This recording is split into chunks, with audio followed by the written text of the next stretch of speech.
How to add multiple strokes or outlines to shapes in Photoshop, PC or Mac.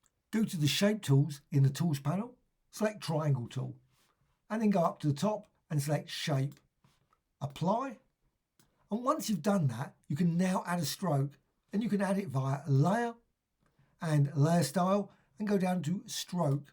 I would suggest create the largest or the biggest stroke first. So just increase the size, maybe to 84, 87, etc. Set the color. Then go over here and click plus. A little plus there, and that adds a new stroke. What you can then do is you can resize, reduce that down, click here and change the color. Maybe go with blue and click OK. And now you've got that. Then click again, plus, and again, reduce the size down again, and then click there and change the color again, and click OK. And this is using the position outside, blend mode of normal and opacity 100%. Hope you found this of interest. Any questions, please let me know in the comments below. Thank you much.